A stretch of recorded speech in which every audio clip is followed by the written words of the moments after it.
How would the ring seduce you? I would become the GM of the Broncos and fire it. I would just drive it into the ground forever, for decades. I would New York Jets it. So you would obtain control of something that you despise and ruin it. Yeah, if you want to break it down, yeah, absolutely. Well, we were talking about the age discrepancies in dating, and that was what we were leading. Which actually does make a lot of sense because the elves lives for a long time, right? I mean, she's hundreds of years old. Hundreds of years. See it. But I'm on the back. That's terrible. Okay, so I'm gonna because I'm really young comparatively. Man, you'd have to watch the whole movie. Well, I'm just saying. I just about asked in real life, "Is that how long elves live?" And I stopped myself.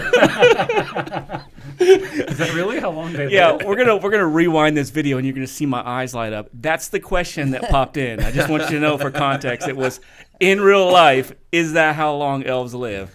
But I stopped myself, and then I went ahead and I told you what I said in my head anyway. I could have kept it a secret. So what's that? I'm glad you didn't. Yeah. Honesty. But we know what you're talking about. Like integrity. Based on the lore. Yes. Do elves really live that long? Yeah, they live hundreds of years. Okay. Thousands. Thousands. Okay. Like the Highlander.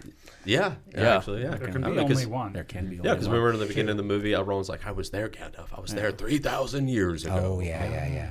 Ridiculous. If you'd done your job right the first time, we wouldn't be here. What is I have a question, though. Okay. Going into the scene, though, I have a quick question for you guys. So there's the Fellowship, and I know you haven't seen the movie. Right. But you have Gandalf the Wizard. You have Aragorn, who's a ranger. You have Boromir, who's like a knight from the country that he's from. And then you have Legolas, who's an elf. He's not Legolas. Yeah, At least Lance got it. And then was it Gimli? What was it? Yeah. You have Gimli, who's a dwarf. And then you have the four hobbits, the little people. You have Sam. That is the appropriate Frodo. term. I'm okay. I get that it's the appropriate term. Can I'll we all go agree from dwarf that to little people? I'm just saying, can we agree that it does have a little bit of glass to it? Like it's got some. Well, yeah, because we've made fun of. I think maybe that's what it is. Yeah, our society has made fun of little people for so long. There is a taboo nature to it. We've made it what it really is, and it's an actual condition that we have turned into a derogatory term. It's not a derogatory term. It feels like a derogatory. Right, because we have punched down on little people. Well, literally. Well.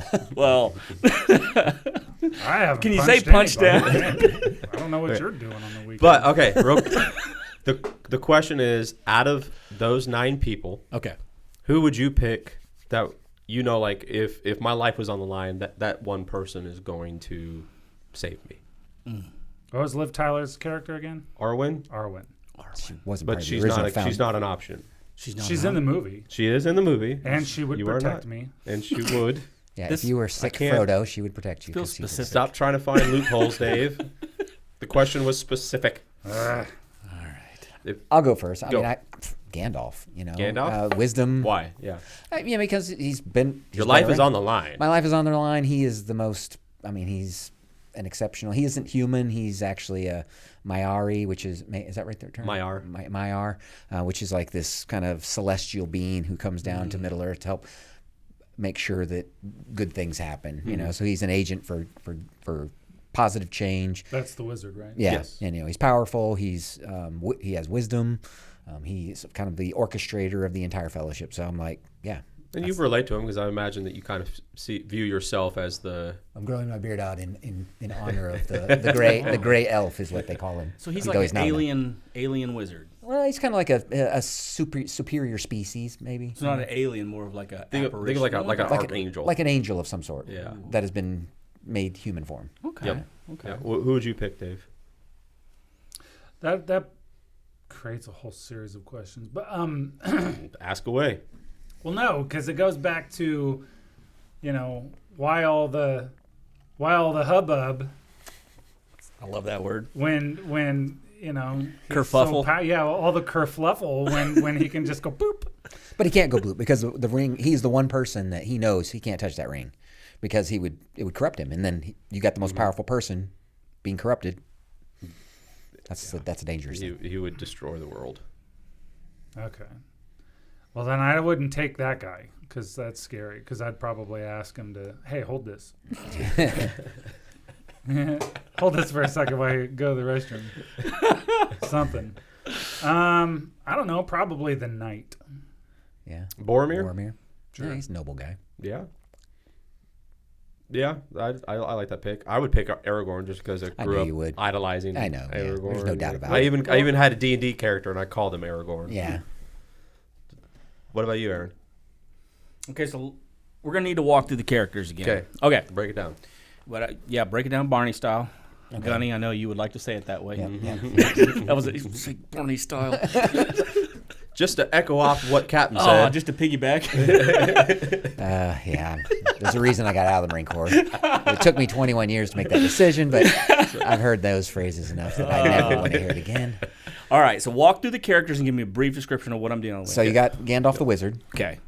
Aragorn, the kind of He's king. a ranger. He's a ranger, but he is type, actually the rightful heir of the kingdom of Gondor. But That's right. He is exiled himself. Okay. Because his father is the one, he got a hold of the ring and was corrupted by it. And so he doesn't want to walk in his father's footsteps. Then you've got Boromir, which is the son of Eowyn, is that his name? Theoden. Boromir? Boromir is the son of Denethor. Denethor, yeah. So that's the guy He's the who's one that's dying. Yep. Yeah, I'm not picking him. And he's the one who's sitting on the throne in Aragorn's absence. So his dad's kind of like the de facto regent. Okay. And then you got you got the elf and the dwarf, Legolas and Gimli. They're in that clip. I'm going to pick the dwarf as a form of kind of like, what would be the word? Forgiveness for all the years that I probably invested in making that term feel negative. I want to give back to that community. All right. And so I'm going to pick the dwarf. So Yeah, but I feel like you would really get along with the dwarf community. I would definitely get along. They just eat food, drink, and party all the time. So I feel like that's your. I chose correctly. This is great. Yeah, I picked the dwarf. Again, now what we're demonstrating here is how we are actually tied to these archetypes. You are tied to that gregarious, jovial, but yet strong and active character. I'm tied to the wizard, this kind of cerebral. Yeah, I type can stuff. see that for you. Yeah. Dave's tied to Boromir. Liv Tyler. The knight. He was actually going for Liv Tyler. Let's be honest here. Yeah, so I wasn't allowed to get what I wanted. Everybody else. Let's do all the things that you. So yeah, but it shows that we all are drawn to these archetypal. Yeah, there's something to it. It's not just not just some random. Yeah. There's no I've had a arbitrary. thing for elves, like just everything about that lore since the Dark Crystal. Oh yeah. Are those elves though? Yeah, but there's a little. Yeah, but it's a different. It's not like a Lord of the Rings type elf, but it's still the they're same elvish. premise. This fairy Oh, okay. type. No, I've seen the movie, but I just don't remember them being referred to as elves, so I'd have to watch it No, again. it was just elvish, and so Okay. I think they're called gelflings. gelflings. Well, Gelflings? those are the bird-looking things. That's a fairy. No.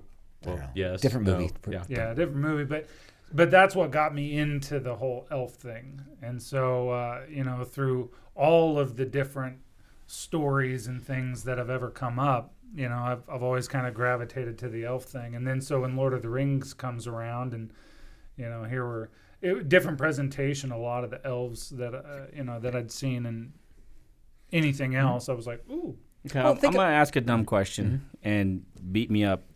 It's not how What it is the difference between an elf and a dwarf? works. Okay? Well, Like, serious question. I don't know. well, so in Tolkien's world, elves are these immortal. They're a race of beings that are kind of descended from those kind of angelic beings. Okay. I mean, there's a whole cosmology, Yeah. like Okay. a one god, and so their life, this immortality is tied to these trees, so they're very tied to nature.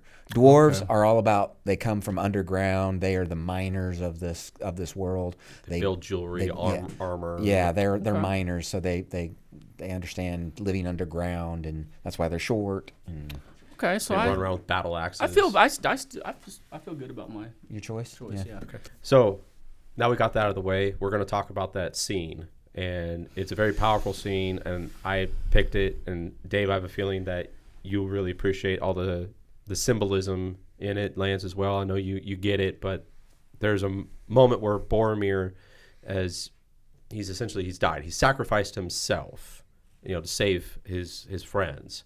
Okay. And there's a moment of like he's begging for forgiveness in this scene from Aragorn, because he betrayed the Fellowship, he betrayed his friends. He got his eye on the ring and was like, "I want that." Yeah. That's what you don't see in the scene is he tries to steal the ring from Frodo. But what does that scene? What does it show us about the effects of trust, compassion, and power in a leadership position? Dave? Well, I mean, there's a lot. So we talk about transparency. We talk about atoning. We talk about recognizing truth, accuracy, submitting. There's a lot of themes that you could pull. I mean, hours worth of themes that we could pull from this. We could flip the script and what's the king's name again?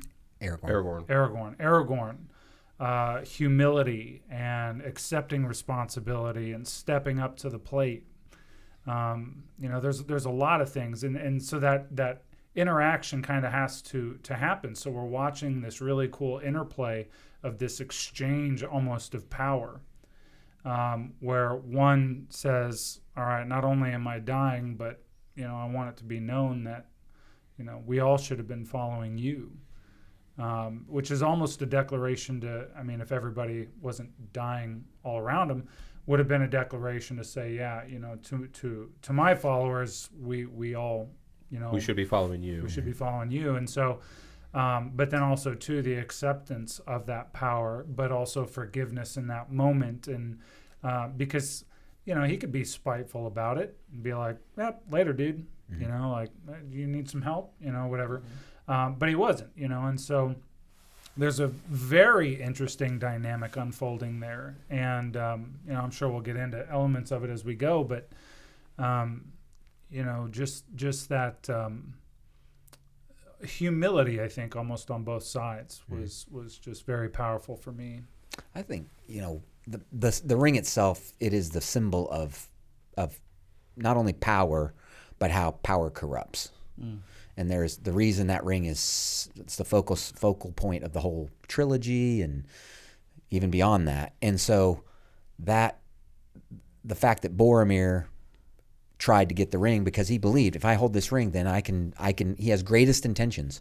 His intentions, I'm going to take this ring and I'm going to make a difference. Yeah, earlier in the movie, he starts talking about how it's Gondor, his country, that has been bleeding for years, to keep everybody safe, and so that's why he wants the ring, right? Yeah. He thinks this seems like a great idea to save everybody. Yeah, but the challenge, but we know, and he has been advised by people wiser than him that that's not a good idea. There's danger involved with this. If you do not have the temperament, the character, and the strength to resist the ring, you will be corrupted.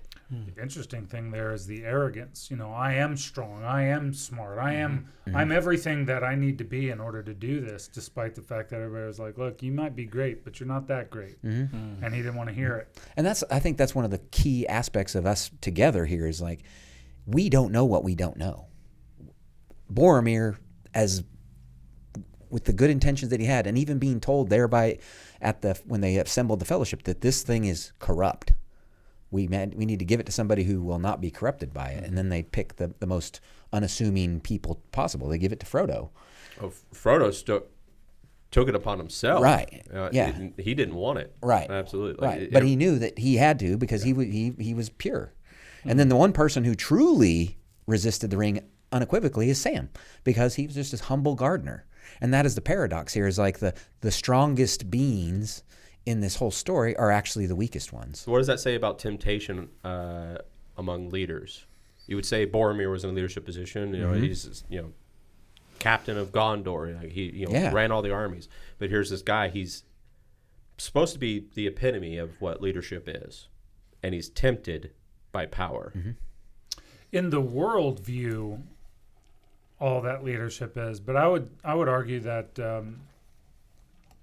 If you were to think about it from a leadership standpoint, now we can get into leader-follower theory to some extent, but also, too, like the different manifestations of leadership.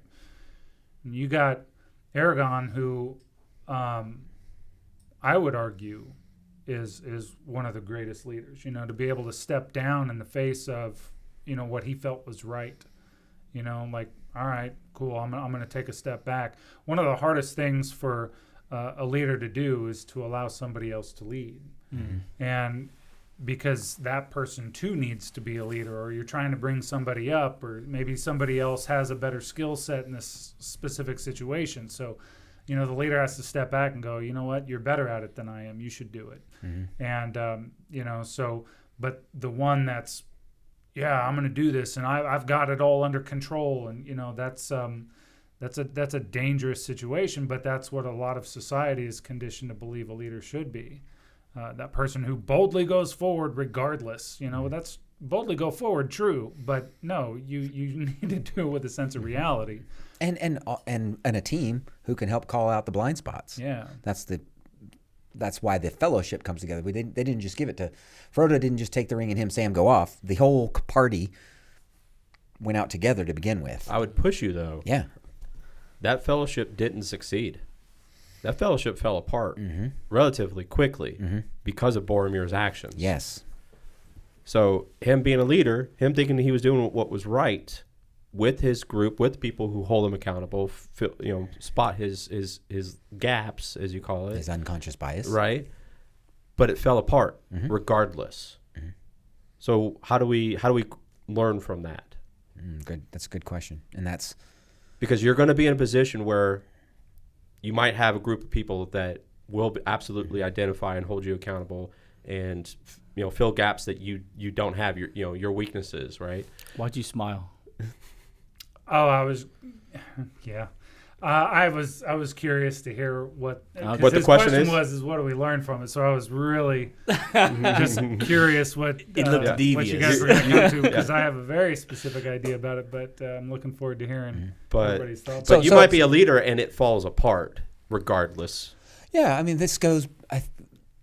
They weren't aware of the lesson of the need. They assembled the fellowship, but they didn't clarify why it was important to stay together. So is that what it takes? I would say that they lacked vision. Vision. Okay. A leader. They a knew that they group, needed to followers, destroy the all ring. need vision. They knew they needed to destroy the ring, but they just didn't know how to adapt we all know this. The plan never survives first contact. So what do? You have to have decentralized vision, meaning like Chili, Cam, Dave, and Lance all need to know what the vision is, and we all need to be prepared to pick up the mantle and carry it forward if the banner falls. Pick it up and we keep moving it forward, right? And I think they did that. I mean, Gimli and Legolas and Aragorn were chasing, trying to track him down and be there for them, but they encountered conflict and so they still advanced the mission. They just didn't. The plan they had didn't survive first contact. So here's something to think about. So probably the easiest way to provide this assessment is to think about it like football. They assembled a bunch of great people who were all great. They all felt like they were great. They all had some sort of strength. They all believed they should be there. Fantastic. They represented their faction. Right. And so that was great. And I think they had common vision, which was to destroy the ring. The problem is at least from my viewpoint, is that nobody actually sat down to assess strengths and weaknesses.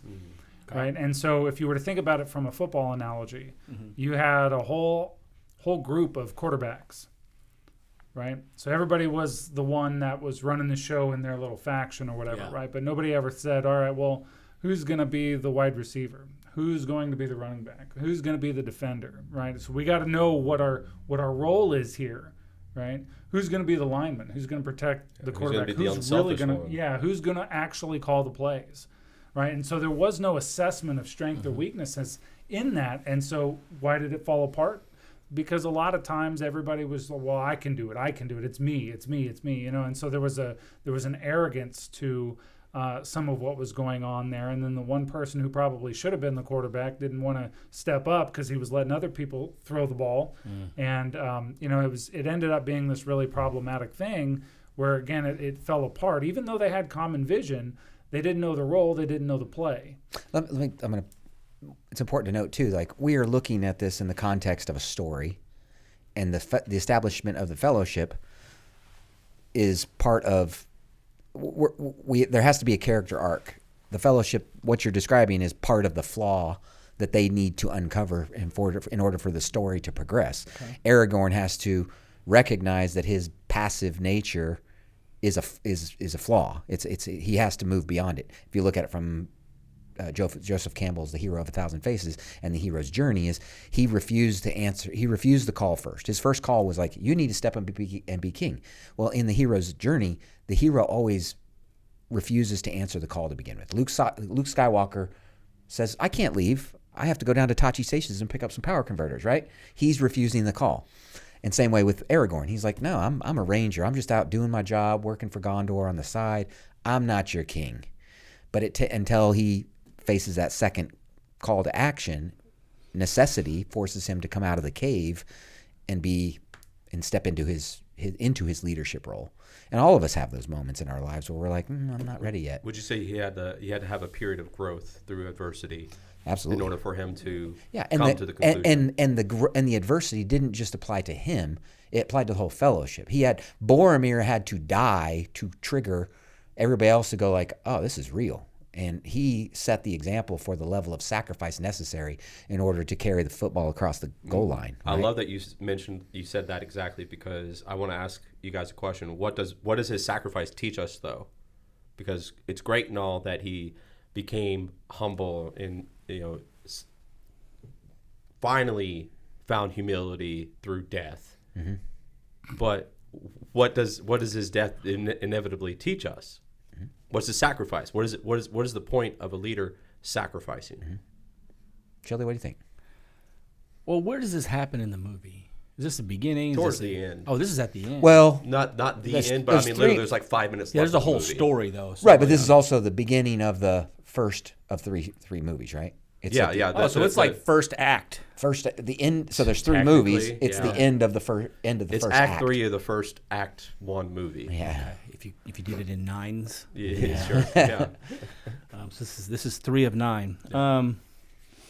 Wow, what do I think? I'm just listening to you two talk and everything. That's what I wanted to know is when it happened. As far as like, you had mentioned reluctance to take over leadership, and you see that a lot. You see a lot of people going like, "Hey, you should be the leader," and they're like, "No, I'm not ready yet." And it seems honorable, but isn't there an element of that is actually incredibly detrimental? Yes, there needs to be growth, but if you're a leader and you don't take on a role that could help people, it's not exactly honorable to shrug that off, is it not? Well, we always say, "You are you, be you." Right. You are you, be you. It's a complex dynamic because at the one side, you've got the idea that if somebody else says, "I'll lead," you want to support them, because they're going to take the mantle if you're not ready. And that's good.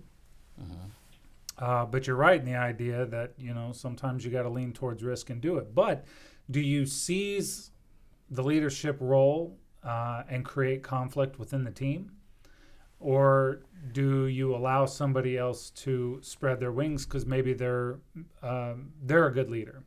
See, and it goes back to role clarity. Mm-hmm. Like, what are we doing? Why are we doing it? Mm-hmm. If we're going to play the game, we have to understand what our roles are in that game. So if nobody wants to quarterback, right, but we have the rest of the team, somebody's going to have to step up and be like, "All right, you know what? I've thrown before. I guess I'll give it a shot. Toss a few passes here."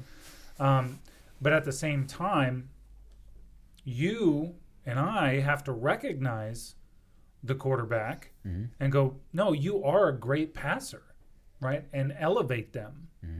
Honestly, accurately, right? We don't just because somebody steps up and says, "I want to be the leader," doesn't mean that the right person to be the leader either. Though. Right. And so a big part of that team development, of course, is trust. And it's good that we come together and we talk and we see each other as individuals rather than just teammates.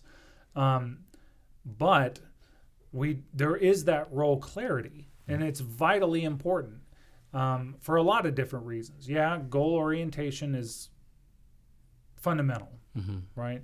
And if we're all trying to catch the ball, and that's probably a great analogy right there. If we're all trying to be the receiver, we're going to cause more problems than just getting out of the way and letting the best receiver catch. Yeah. So, to your question, to be more specific with Boromir's sacrifice, and it ties in with what you just said. Boromir looked back on Aragorn as somebody who, like in your situation, you said, Aragorn's like, I don't want it. And Boromir's like, but yeah, you don't deserve it because my family has been sitting on the seat of power because your family has abdicated your responsibility. That was his initial. That's his initial Gondor stance. has no king. Gondor needs no king. Yeah, so he said that because his family has been the one sitting on that leading in the absence of the true leader. So we've got that dynamic. And they have been doing it successfully to a certain extent. Denethor, the guy who's now, he's become jaded and he's definitely not a good example of a good leader. But his sons both have the potential to be, Faramir and Boromir. But the lesson here in Boromir's sacrifice really is in the fact that he sees that though society has conditioned him to believe the Isildurs and Aragorn's line they've been tarnished. They are not worthy. So the narrative that they've been listening to the whole time, he's been prescribing to. But it wasn't until the end when he saw the truth of number one, Aragorn's character, but number two, he recognized that in spite of his good intentions, in spite of the lineage that he and his brother have, and of the legacy that his family have had ruling Gondor in the absence of the king, he still wasn't strong enough to resist.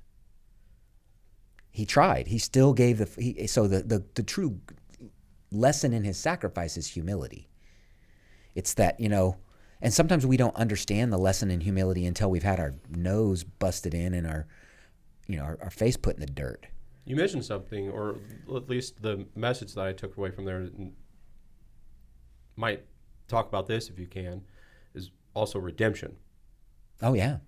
The lesson to take from there. Yeah, redemption. I think that's an important part of it. Boromir wasn't doing anything wrong until he was tempted by the ring. But even then, it was with good intentions. Yeah, absolutely, yeah. And so when we talk about redemption, does he need to be redeemed? What has he done wrong? Well, he succumbed. Good intention. He broke the trust. He broke the trust of his people. Yeah. If he viewed himself as a leader, if he viewed himself as the person that was going to save the world, he just proved to them that he is no better than anybody else. So let's tie it back to epistemic rigidity. His emotion drives bias drives belief. He believed, so what are the two things that are driving him? His emotions and his bias. His emotion was, I want to carry forward, fulfill my duties as regents and not shepherds, but guardians of Gondor. Stewards. That's the word I'm looking for. That's my motivation. His emotion. He wants to save the world. He wants to save the world, right? So that drives his bias. His bias believes that because of my role, I can do that, which gave them projected the belief that I'm the one, right? So his flaw was not analyzing the true motivation, the biases that he carried, unconscious biases, as well as the emotion behind it. Why was he wanting that ring?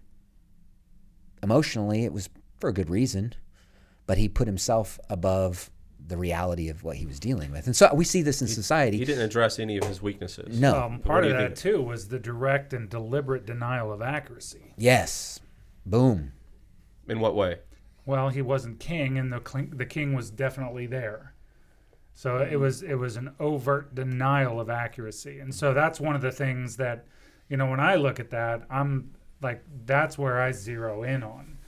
Because there wouldn't have been, a lot of this wouldn't have happened had a lot of people zeroed in on accuracy. But it was, I want, and I'm the best, and I'm good at this, and so on and so on. But what's the point of accuracy from Boromir's point of view? Because think of it this way. His family had been leading Gondor for, I don't know, decades, however long, X amount of years, right? Sure. So, sure, accuracy is that Aragorn is the king. Sure. But to Boromir, that means nothing because Aragorn showed himself to not be worthy. Okay, but have you ever heard of the idea that that's the way it's always been done is one of the most dangerous things an organization can say? What is that called? Einstellung effect? The Einstellung effect is when we choose something simple over something better. But yeah, that's the way it's always been done. That's the way we've been ruling for so long. Okay, but that still doesn't deny the accuracy of the situation. Well, Well, relatively though, Aragorn's family had been ruling for thousands of years. Boromir's family is just one generation. Yep. So I would push back and say, well, I wouldn't necessarily say that it's always been that way because they are the new. And that's fine. But the thing is that he had denied the accuracy of the situation. He was there. He was available. He was a part of the group. He was part of the team, and there was denial. What about the social contract? In what way? Well, the social contract within this kingdom, the community, is that Gondor is ruled by the heirs of Isildur. That's the social contract we have. Now, somebody else has stepped in on a temporary basis, a regent, which by nature a regent sits on the throne in the absence of the heir. It's a substitute teacher. Substitute teacher, Yeah. right? Video day. Yeah. So the social contract never changed. The social contract is that Aragorn is still the rightful heir, and so regardless of the opinions of the regent and the two sons, when the new heir steps up and says, "Okay, I'm here. It's time to do it. Everybody around me is telling me I need to step in. Get out of my seat." That's the social contract is still in place. It's like our Constitution. The Constitution is in place. We have to honor the Constitution because that is the social contract we have all agreed to. And think of the benefit that would come with elevating the true king. I mean, you're like, "Yep, oh, you're back. Awesome, great. We got your back." He would have. It's not like he would have lost status or really any power. He probably would have been elevated to general or whatever it is, Chief of staff, whatever. yeah, something. He would have had a very high ranking power or high rank. He more than likely would have been given favor in a lot of ways for ideas and approaches and so on and so forth. So, and it wouldn't have been a knock on him. I mean, he was strong enough to hold the position until then, which would also maybe even set him up as successor at some point in time if there were no offspring or whatever. I mean, there's a lot of cool downstream effects that would happen there. Maybe get his own kingdom if the empire grew or whatever it was. I mean, there's. But as the everyday person, let's take the characters that we know out of the equation here. But we'll keep Boromir and Aragorn as placeholders, examples Sure. here. But we're going to start talking about the people that the extras, the background characters, everything. There's everyday people in this world. They only know Boromir and his family, like again, just his dad, and then Boromir and Faramir, and to them. They've never met Aragorn, never even heard the name Aragorn. Aragorn has been non-existent in this world. They don't know that the everyday person doesn't know that Aragorn is the true king. They see Boromir and his family's actions constantly saving our lives every day. They're in the trenches and they're holding back the forces of evil. How would you feel as an everyday person if suddenly the true king walks in and say, "Oh, I'm the true king. Now everything will be better"? But that's not exactly how that would have unfolded if it was done in a proper setting. Because here's the thing: if we're following this group and these men, and these men say, "You know what? Here's this guy. This is the true king. We are elevating. We have his back." People would have followed suit. But it would have to have happened. It would have had to. Well, yeah, but so you can go back to King Arthur. How did King Arthur, a general in the Roman army, ascend to king? I mean, it was because people had elevated him and said, "Yes, you." But why did they elevate him? I'm getting to a point. Okay, because of probably heroic act, because of personal sacrifice, because of service to his people over Rome. So is it collaboration? Is with it the actions Picts? and sacrifice that defines a leader? Is that what makes us? I think they're contributing factors, absolutely. I mean, somebody would say that the very foundations of servant leadership is that I'm willing to subordinate myself for those I lead, so that we can then advance towards the goal that we're all working towards. But that's that dynamic suggests that the hero or the leader in this situation has the empathy and selflessness to do that. That gets confused. Dave and I have talked about this before, like servant leadership. That's the idealized version of servant leadership. But what we fail to realize is that just because somebody is willing to sacrifice themselves doesn't mean that's the right choice. Right. I mean, sometimes it's best that the leader step up and protect himself because he has knowledge, skills, the bloodline, whatever it is, all these intangible factors that are very important to the greater goal of things rather than the action of this one moment. It's outcome orientation. Can you? And it's an example I use often, but to really conceptualize this would be to imagine Dwight D. Eisenhower saying, you know what? There's a famous scene where Eisenhower is in front of his men right before the invasion. And it's a powerful scene because you can tell he's emotional. He's sending his men off to die. And he knows that the casualties are going to be significantly high, right? They're just, and he feels tore up, but it has to be done. So it wasn't the avoidance, but it also wasn't self-sacrifice. He didn't look at his men and go, you know what? I should be leading this charge. Give me a rifle. Give me a parachute. Let's jump. Give me a parachute. Let's make this happen. He didn't do that because then everything begins to fall apart. So while there is a situational component to it, the sacrifice I'll pose it as a question. What was Dwight D. Eisenhower's sacrifice in that moment? There was one. Oh, yeah. His conscience. Maybe, right? So his peace of mind, his men. Yeah. Right? His because he was a highly religious individual. Morals. So his morals, they're right. So there were a lot of conflicts there. Meanwhile, you got guys like Patton and, a lot of these really interesting characters. But, it's situational. It's like Marine Corps General Mattis, He's known as a combat leader. He was a regimental commander and then a division commander and then eventually, the chairman of the Joint Chief of Staff. But the reason people loved him is because he was an on the ground kind of in the dirt with you kind of leader, which is noble. But he wasn't kicking indoors.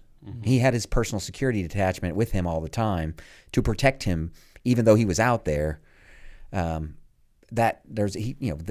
understood how to walk the line between being present and seen by those people out there who are kicking indoors and fighting, patrolling, and also recognizing that there's a time and place for me to get back to the Combat Operations Center so that I can coordinate the next strategic, so I can be present for my staff who are coordinating the next strategic branch of this mission. Right. And Lance brought up something earlier talking about idealized versions of leadership. And I think that is absolutely vital that we keep that in mind, because here's the thing. The idealized version is that, they're going to go storm. They're going to lead the way at the front. But in most cases, that's just not reality and highly irresponsible. Or so a lieutenant, a captain, and even a major, depending on where they are, may be there. As fellow Marines, that you had that lieutenant or that captain who was a company grade officer in the field. Granted, he might not be kicking indoors. There's got fire teams and squads and platoons between him before you get to the company commander. But depending on your rank, you may or may not be closer. Your role might be closer to the kinetic battle. But once you start elevating, yes, you have to. There's an important shift in mindset too. And my time in working in combat operations centers is like I would have staff officers who would come to me, motivated captains, former company commanders, ready, used to leading from the front, and then they get put in these staff positions, and their job now isn't to lead from the front. It's to go spend time buttoned up in a secure room, putting together plans for your actual commanding officer, whether it's a regimental or division commander, to do. And you're staff weenie. You're in there just doing staff work, and that's an important role too. That leader is just as important, and I would say even more important than a company commander, because those guys are actually putting together the greater goal, the greater mission, and over the plan for the bigger mission. So a leader knows how to delegate. Delegate, yep. In some cases, yeah. But in some cases, they're going to have to step up and actually do the work. now we get into liminal leadership and leader-follower theory, where we start to understand that somebody who is a leader can simultaneously be a follower, right? Depending on their pecking order. Sometimes a leader does have to stand up and actually do the task, whatever that is, but more often than not, trying to elevate others to be able to do it too. You could look at like elite units, SEALs, Green Berets, stuff like that. I mean, arguably and objectively highly skilled regardless, but different ranks. But when it comes down to whatever their task is, everybody else is going to back up and have their back, and let them do what they are good at. And that's really kind of what, this is where it really gets important, is because as we elevate to those levels, it really does become about what you are good at, right? What are you So good much. at in relation to the goal? And so when it is your turn, you will absolutely execute to the best of your ability. But when it is not your turn, you will absolutely support your teammates, because it's all about goal achievement. And that's why when a quarterback takes the ball and throws it to the receiver or hands it to the running back, he's not trying to micromanage how that happens. He gives the ball away and he lets the running back do what he's good at. Trust. He Right. trusts them to do their job. But here we go all the way back to the idea of understanding what our role is in this team, right? The ability or the want or desire to do the little things just like everybody else. Don't ask somebody to do what you wouldn't do yourself. All right, that only goes so far, because I'm pretty sure that everybody would lose confidence in Dwight D. Eisenhower if they caught him in the mess hall peeling potatoes when he should have been strategizing the invasion or anything else. You know what I mean? Like, so this idealized version of leadership that society is trying to thrust upon us is very dangerous. Right. So when we adopt these crazy notions of what it is to be a leader, it's typically highly detrimental and leads to, more often than not, really bad outcomes, stagnation, decline, and more adversity. And you said dangerous, and that's a hot word, because though we're talking about a movie and we're talking about leadership, let's bring this into the corporate world. You say heroics do not equal leadership in many cases. Corporate heroics, they got the job done. They did the best job they got us through. They built this amazing spreadsheet, and it exposed the faulty accounting. All of a sudden, that person gets elevated to a leadership position. Were they a leader, though, or they were just a hero? Right, the Peter Principle. Is that what that's called? Yeah. So It's a variation, So what is it? it's called the Peter Principle. We're going to take somebody who did a great job, and we're going to keep elevating them until they're incompetent in whatever role we put them in, because they weren't prepared, they weren't trained, they weren't awesome for it.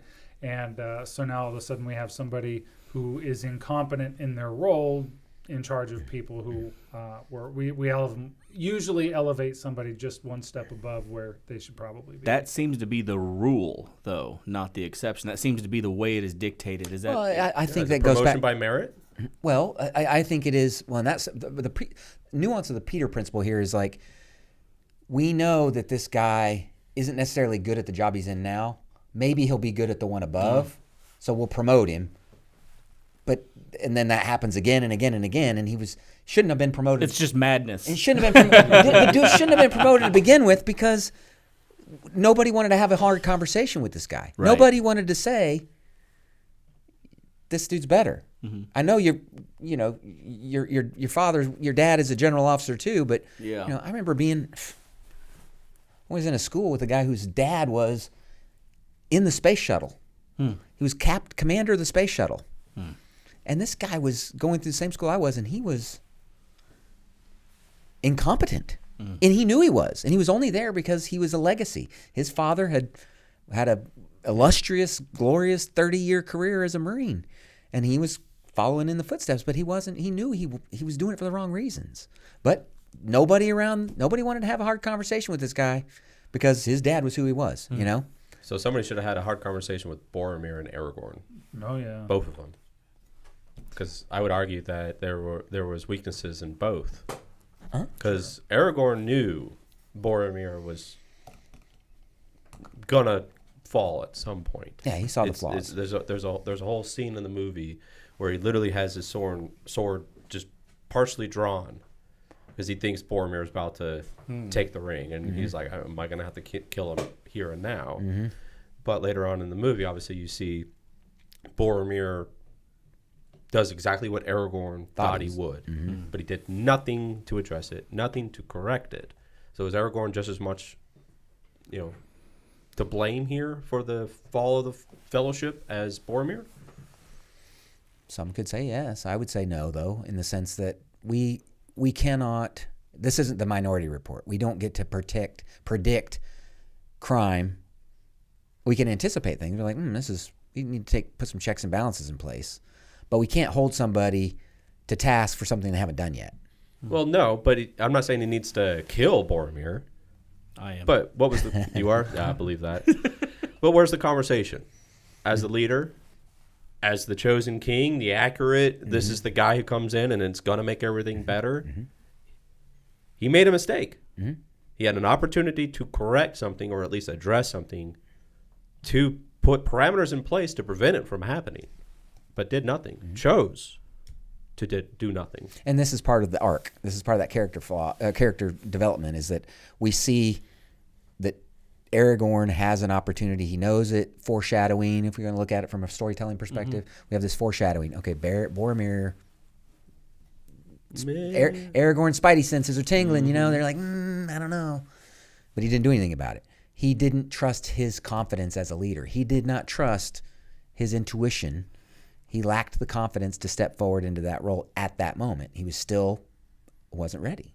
It's complex. You could imagine William Wallace knowing that he's going to walk into an ambush. He knows something's wrong and he does it anyway, which is going to completely undermine and or elevate the cause. Right. And so, now we're talking about strategic forecasting and all the things that potentially could, when the truth of the matter is if he would have done the responsible thing in the first place, which was bring his team, he probably would have survived, And so in this case, if they would have worked together, if they would have just figured out a way to, look, we want to do this together. Let's figure this out. Let's you and I go back here into the woods. We'll leave everybody else. Let's go have a conversation. Maybe it's a Scottish conversation, but it still needs to be a conversation, and we'll get this figured out. Because it's bigger than us, And that was the problem. When I watch that movie, I just see this theme over and over and over again, where we have complete loss of the vision because it's about me. It's about this individual. It's about whatever. And so this is the challenge I would say that we have with leadership in general. Leadership isn't about the individual. It's about the greater vision. What is the greater goal of our organization, of our, that's beyond us? Think about this too. It's like the fellowship, most of the people who came to that fellowship was because they were representatives of their own factions. Legolas represented the elves, Gimli the dwarves. And so they all have different motivations and different reasonings behind it. A lot of them are there because they just don't want the other faction to get the ring. So they're all kind of there on their own self-serving motivation. Distrust. It's distrust, right? So it was a dysfunctional team from the get-goes. Yeah, really. And so this is one of the challenges we see in corporate world, in politics, and in sports even too. I'm not a big sports fan, but it's all about that one star running back. We got to make sure he gets all the plays, so that he can, because that's who people pay to see. Well, also to kind of sate his ego. Ego, exactly. So. And we have much of our society is ego driven rather than accuracy minded. What is truly the vision here that's separate above and beyond each of us? I want to dig into something you said, though, because you said it's not about the individual, it's about the overall vision. And I want to push back a little bit, if that's all right. Sure. There's a macro and a micro to that. There's a big picture and a small picture. If the individual doesn't have their own vision, it's very hard for them to attach themselves or even find if they're in line with the corporate vision. Much like us, we're growth-minded. We're auxesis. We're growth-minded. But if one of us decides we don't want to grow anymore, we don't really fit inside of the vision, and is that a way leaders in the corporate world can identify who stays, who goes? Yeah, go ahead. Is it to the corporate's vision, or is it to the CEO's ego?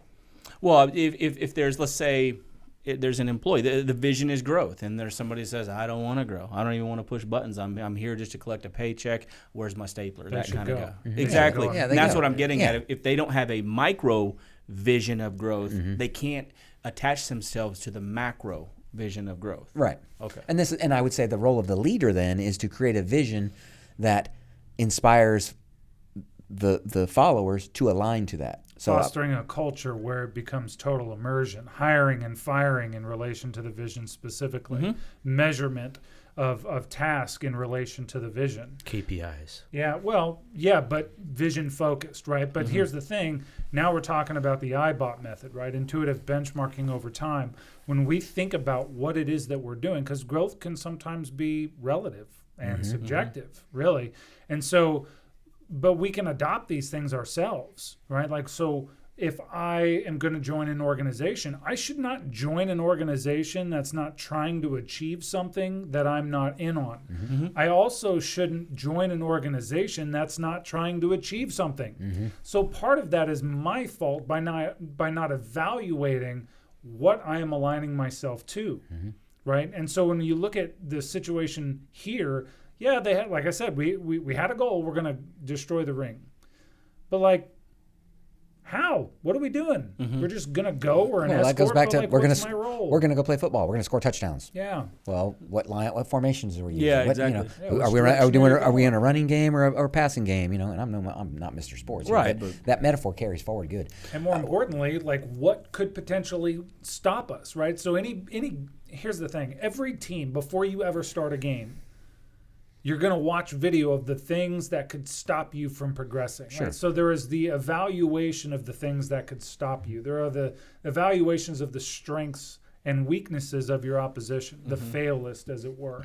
Right? There were so many things that should have been done in this situation that would have made it an absolute success and probably an hour-long movie, and no subsequent movies, which is why, of course, you know. Yeah. But see, that's kind of my problem. It goes back to the idealized versions. We look at these things and we go, yeah, that's what leadership is. And then we tell ourselves some really dumb things. And then we go into the corporate world and say, we're going to do this. We're going to lead from the front. We're going to go peel potatoes. We're going to expect everybody else to, have a conversation while the building is burning down. Whatever it is, it's a lot of this stuff is in reality idealistic, nonsensical, and absolutely detrimental. So here's another thing too: is like go back to your corporate thing. Okay. If I join an organization and the greater goal of the board of directors is to increase shareholder value, which then never trickles down to the organization. Okay, well that's it's in their corporate vision mission statement right there. So the leaders of that organization are driven by profit, which is very much how our society is. Right. We operate in a capitalistic society. There's a disconnect there between that, though. It's like there is an idealized version of leaders. We want leaders who want the organization to grow. Well, if the profit's growing, then we can keep hiring people. We can rationalize that. There's nothing wrong with that. Gondor, we're managing the company. We got it going. We're good. I don't need the king. Gondor doesn't have a king. I don't need a king. Even though the king is the social contract that we've agreed upon, right? Right. We want to advance. We want Gondor to be a prosperous and healthy society based on all of these amazing traditions.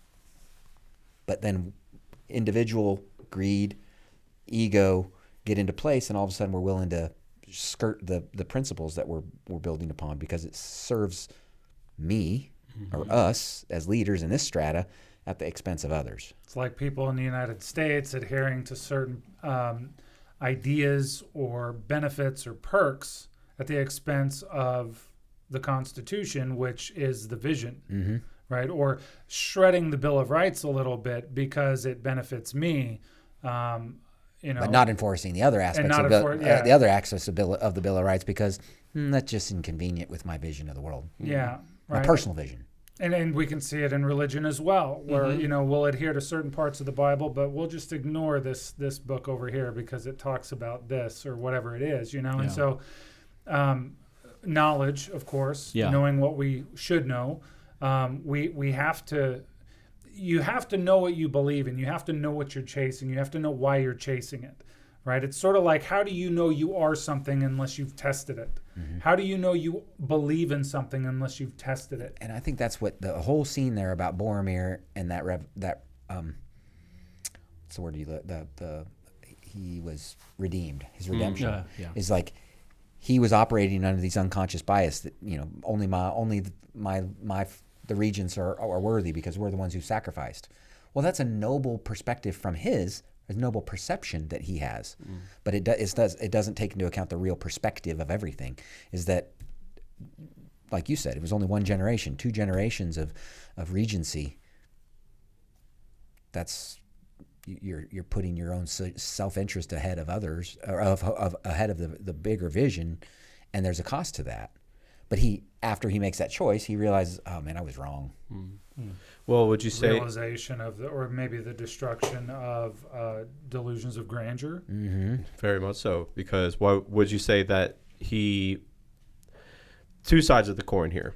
Do you think that he was just absolutely corrupted by the power of the ring, or when he tried to take it because his fall from grace? Why would he even need to be redeemed if he was doing something for good? But was he being a pragmatic leader? Because what if he did get a hold of the ring? What if he did save the world? No. What if he did use the ring to save the world? Would we still be villainizing him for what he did because he redeemed himself, through death? But what if he took the ring and actually saved the world with it? Oh, he could have, should have that to death here. But the whole point of the premise of that ring is that it only serves one master, and that is the Dark Lord, Sauron. But there we go, right? I mean, even the attempt to grab it was in direct violation of the vision that they had all signed up for. Do not touch this. This is not for you. I can do it. Well, but that's not what you signed on for, right? And so it kind of goes into delusions of grandeur, maybe. Well, I can do it, whatever it is.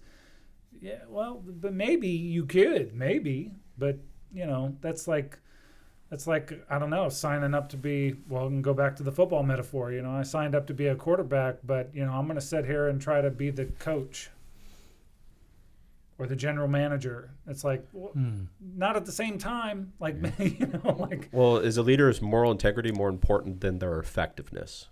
Good question. Say that again. Is a leader's moral integrity more important than their effectiveness?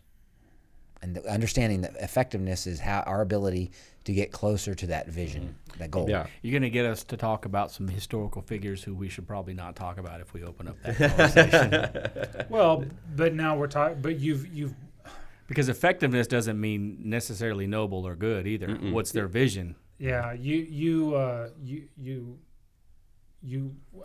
could blur it a little bit by throwing in the word moral, right? Because there are certain things that define what is moral, right? Your morality is also relative. So, are we talking about doing the right thing versus do it the right way? Yeah. Okay. You want to use that analogy? Because what if here's a scenario. Because what if Boromir said, damn it all, he knows that he could save the world, but it's going to cost the Fellowship. Like, he's got to fight them, kill them, get the ring, go do whatever with it after the fact, but save the world. He saved the world, but he had to kill people who trusted him in order to do it. I don't think I could kill you. No. I couldn't do it. No, because we have a certain sense of morality that we see the greater. Even at the cost of the world? It's tough for me to kill a friend. But we also know that that's a big assumption here. Yeah. It's a big assumption, is that leaders are put in these positions all the time. Yeah, well, power corrupts, and absolute power corrupts absolutely. That's an adage that you hear all the time, and I can't tell you who wrote it, but Steve did. Yeah. Yes, that guy Steve. Poet. He's always doing it. But the vision of the Constitution.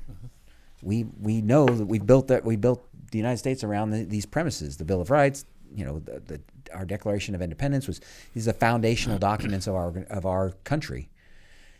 I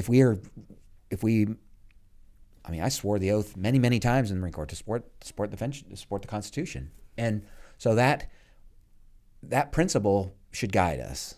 That's why when we talk about morality, it's like morality is about there has to be a greater goal that you're aligning your morals to. And so some principles, Dave, chime in on here in the sense that the value of human life, is that negotiable? Is that something we can negotiate on, or is that something, well, Eisenhower would say yes. Eisenhower's recognizes, okay, I have to sacrifice this number of people in order to root out the fascism that is taking over Europe. We have to make a sacrifice to do that. And kill so many people. And kills the other. So the value of human life is not necessarily an indicator of morality, right? But as a leader with people who trust you, like in the aspect of we're together here, right, at this table, and there is going to be, are we here? There's going to be a guy that's going to come in through that door in 30 minutes, and if Aaron's not dead because I killed him, he will kill all of us. I'm not dead. I already am. I already knew. That's why I picked you. I knew where this was going to go. Yeah. But there's leaders every day who are put in a position where they might have to betray the trust of their people who are on the same board. We're not even talking about followers yet. These are they're on the same level. They're working together for the same vision. Mm-hmm. But what if there is a situation where a leader has to be like, I gotta sacrifice you for think the about greater good. U-57, the submarine movie with Matthew McConaughey. You know, he was a classic servant leader. He believed that he was there to take care of his people. If he took care of his people, they would take care of him. And his commander told him, "It's like, you're too soft-hearted. You're going to have trouble with that." But for him to truly save every life on that submarine, he had to tell the country boy, "Go in there, fix it, make this final thing." And he knew that he was not going to be able to survive. He's going to have to die in order to reattach that or whatever it was in the engine room. He had to send the guy down in there. He knew he knew he was sending that man to die in order to save the rest. Okay, that's the scenario we're talking about here. Okay. All right. That is, yes, leaders have to sacrifice for the greater good. But what we're talking about is greater good. Mm-hmm. And that is one of those, you and I have talked about this, is like, do the greatest amount of good without infringing on the freedoms of others. I like that context a little bit better. That helps me form a thought in my mind of what I would do in that situation. Just the vagueness of like, would you let somebody die at the expense? Putting it that way, that at the greater good, essentially the vision. Mm-hmm. Does the vision have to carry forward? Yeah, in that context. And it can be a beacon in a lot of different ways if you think about it, right? So it's like we think about the Constitution and the Bill of Rights. Mm-hmm. That's the vision. Okay. So it becomes our measurement, right? Okay. If somebody is getting us closer to the full realization of the Constitution and the Bill of Rights, they're probably good, regardless of the side that they're on. If they're pulling us further away from the Constitution or doing things that infringe upon the rights enshrined in the Bill of Rights, they're probably not good for us. And if it came down to the elimination of an obstacle to see the resolution of or the realization, the full realization of the Constitution and the Bill of Rights as intended, would you be willing to commit whatever act to do that? If the vision is truly something you've signed on for, it becomes it's like, of course, mm-hmm. Like, duh. Yeah, like with the military, we all know when we went down there, we signed on the form, we stood on the yellow footprints. One of the possible outcomes is we're going to die, because that's what we knew. Part of there's no illusion there, but we agreed to that. Now, the interesting thing, though, about that, so you swear an oath, a solemn oath, to uphold and defend the Constitution against all enemies, foreign and domestic. The problem is you cannot support, love, defend, or exercise something you do not know. And I would venture to say that as a part of your onboarding experience, you had not attended a constitutional class or the application of the Bill of Rights and so on and so forth. But you are obligated by UCMJ to not follow unconstitutional orders. Right? We don't know what Yeah. an unconstitutional order Right. is. So, and there we go. Now we're starting to expose really a very interesting element of vision orientation is understanding the nuance of what that vision truly is, and thinking about the downstream. Right. So if we were to think about it either from the movie standpoint or an organizational or corporate standpoint, like what are you doing? What does it mean? Where is it going? And what is that ultimate situation going to look like? And we're conditioned to not think that way, but our lives fundamentally change when we begin to. So my takeaway from that is Boromir should have gone to a constitutional class. Well, no, Boromir. I would say that Boromir needs to, again, not a constitutional class, but recognize that he and his family took an oath to sit on that throne on behalf of the king. All right, and in this dynamic, that the kingship is a noble endeavor. The heirs of Isildur are the rightful heirs to Gondor. Now we don't. Our society isn't built around monarchy. We've got our constitutional republic, which is very different than a monarchy. But it's still, what is this vision? The greater vision. Here's the interesting dynamic too. Is like, what happens when we take and we prey on the ignorance? We've got. I mean, we saw it in the Marines. Lots of young Marines, they don't have their idea of like what the Constitution means. Oh, freedom. I get my Second Amendment rights, freedom of speech. Those are the two things that they can name, right? But other than that, they're I want to say, for lack of a better word, ignorant of the nuances of it. But then because of that ignorance, things can be weaponized, manipulated. We see the whole the Red Scare and the rise of communism and McCarthyism within the United States, where in the 50s they were like anybody who you wanted to, who was a potential political adversary, all you had to do is accuse them of being a communist, and they would get blackballed or blacklisted. Okay, well now we are using fear as a way to undermine the moral and foundational roots of our society, and that to turn one another, but yet in the name of we have to protect the Constitution. I saw that once. It was a former Marine who was ended up being a cop.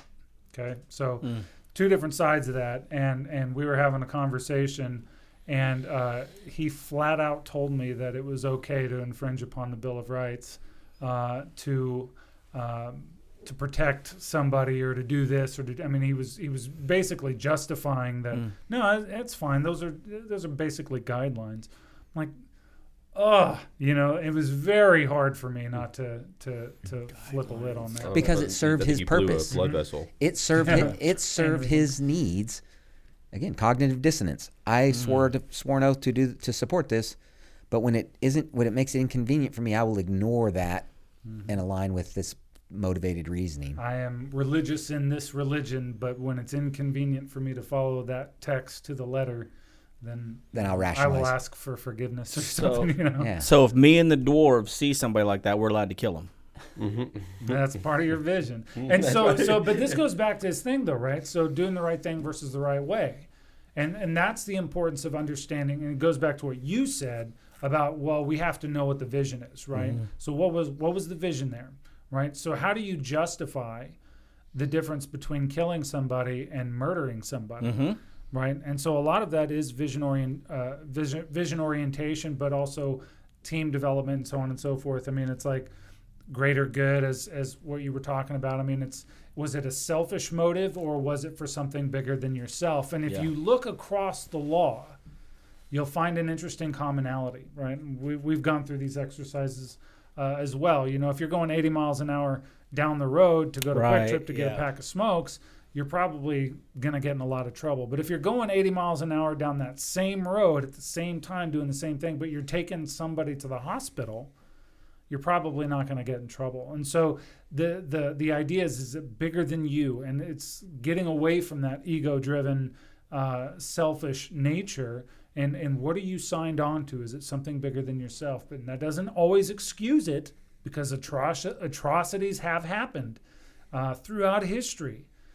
But again, it's what side of that line are you on? I took classes on Holocaust literature, and you've got those who wrote about the Holocaust, wrote about surviving it, and then you had the second generation. So these are offspring sons and daughters of those who survived, and so there's transgenerational trauma that they carried forward with them, and so it shaped their family dynamics a lot. And then you take that dynamic and you look at the fact that guards who worked in Auschwitz or Dachau or the prison camps, they were following orders, and some of them had crisis of a conscience and killed themselves. Others didn't. Some of them got out and left and moved to Argentina or other places, and so but that concept of like, I was following orders, how can we justify or rationalize what we know is wrong because we've been given an order to do it? I don't know. So how can we? So Boromir's like, hey, I was told I need to protect the thing, and I'm going to take this ring. Well, I would go back to what I said earlier. What is your personal vision?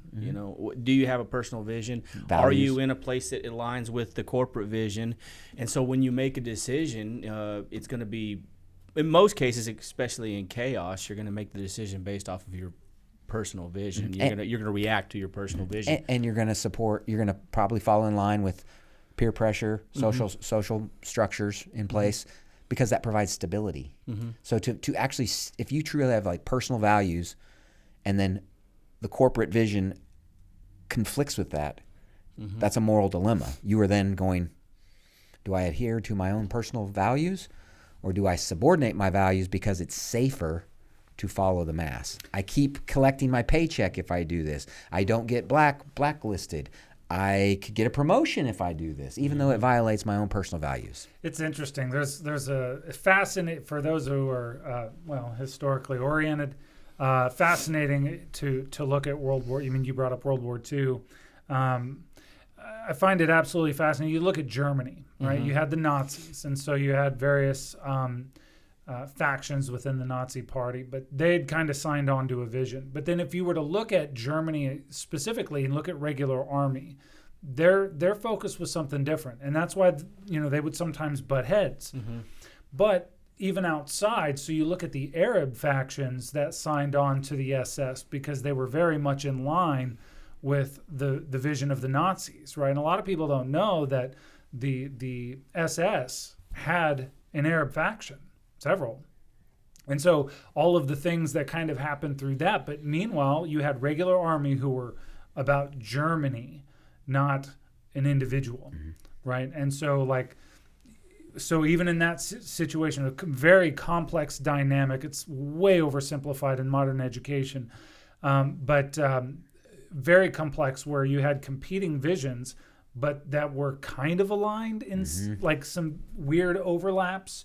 But very different. And so one was about an individual, and one was about this bigger thing and this group of people and a nation. So there are complexities, and we risk some pretty dangerous things when we oversimplify. So it's okay to have some complexities in there and nuance. I mean, I think you can simplify why an Arab fraction would align with the Nazis. Sure. I mean, I think you can simplify that part a little bit. Inferred, implied. Yeah, I think there's pretty big glaring neon sign as to why that worked out. But but where did it come from? Yeah.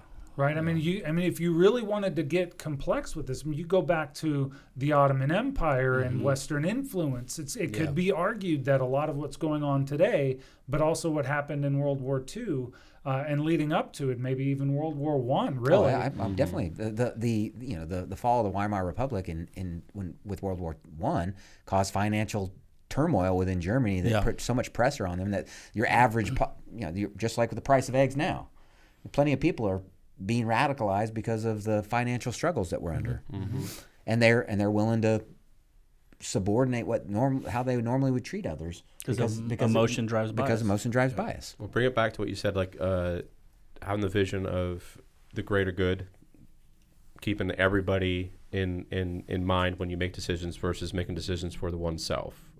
Like reasons why most empires fall is because it became about one person versus the people. Was Boromir making a decision to take the ring based off of the greater good for the people, or was he doing it for himself? Good question. That's an interesting blur. Isn't the heart of the ring that it is self? Yes. So self. Yeah. Well, I would say that the whole point about the ring, and we see this with how Gollum got the ring. He became obsessed with it. It is the allure of power is what makes the ring effective. Is it anybody who comes in even proximity of it, it influences them. It changes. I mean, there you see it that the ring itself will change size so that it can fall off an unworthy person's hand, because that's what happened with Gollum. He was carrying it around until he realized Gollum was like, oh, or the ring recognized it's time to move on to something else, and he lost the ring. You know. Well, in summary, what do we think our listeners can take away from Boromir and Aragorn out of this scene? Like, what out of everything we talked about today, what can our listeners take away for them to grow and learn from? I think about what would happen with me if I had the ring, not as a form of like, not some sort of morbid curiosity, but introspection. So with what you know about yourself, how would the ring affect? If you think that, how would the ring seduce you? I would become the GM of the Broncos and fire it. I would just drive it into the ground forever, for decades. I would New York Jets it. So you would obtain control of something that you despise and ruin it. Yeah, if you want to break it down, yeah, absolutely. Okay. Yeah. All right.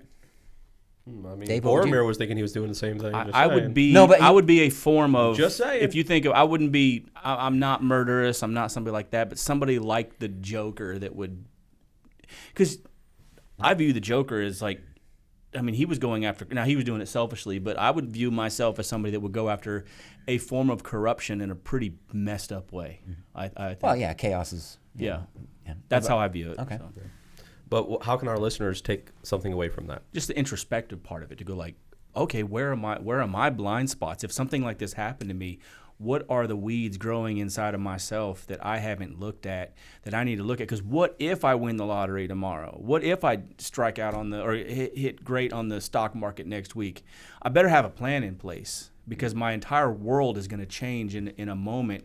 And if I am living among weeds and tares, those get bigger. Those choke out the nutrients. Those choke out the good things of my life, and they will be magnified. Those faults will be magnified if I haven't figured out my vision, but also figured out my blind spots. So Address yourself. Address myself. I like that. So I want to ask you, both of you, a question.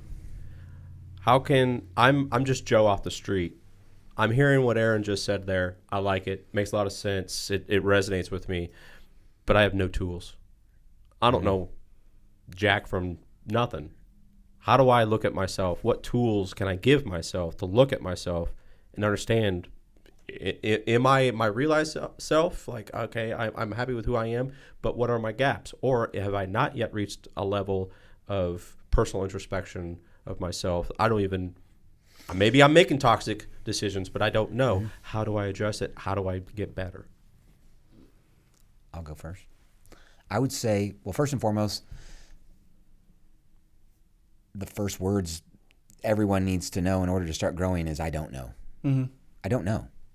And by giving ourselves that permission to say, I don't know, means we no longer have to be right. Then we can seek out accuracy in our life in general, which that means means start asking questions about yourself. What are emotion drives bias drives belief, and belief drives behavior. This is cognitive behavioral theory. So what are the emotions that affect me? How are they creating biases in my life? How am I being manipulated by external factors that shape those things? Because if we can address those things, then all of a sudden we can start, to use your term, Dave, we can start tackling things, recognizing that the key is in the contrast. Oh, you did it. You did the thing. Wow. Dave, what are your thoughts? Hour 30 in. That's a good job.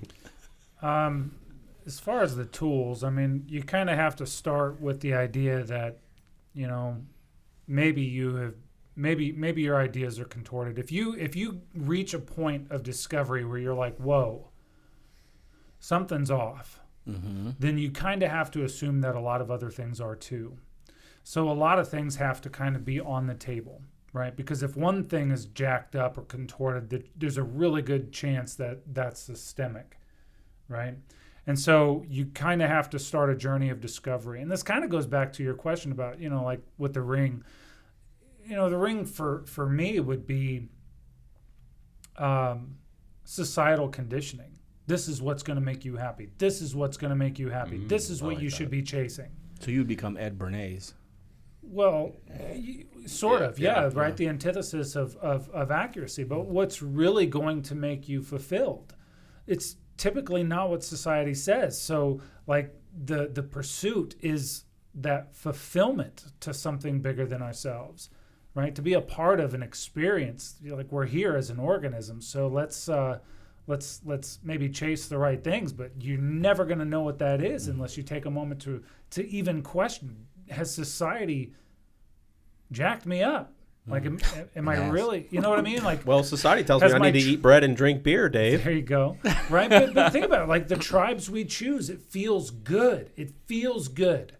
It's the allure of, wow, I'm in the right spot. I'm in the right spot. But are you? Just because you feel good? Meth makes you feel good, evidently, right? So drugs make you feel good, evidently. But it's like, all right, yeah, you feel that good, but when you're done, it's empty.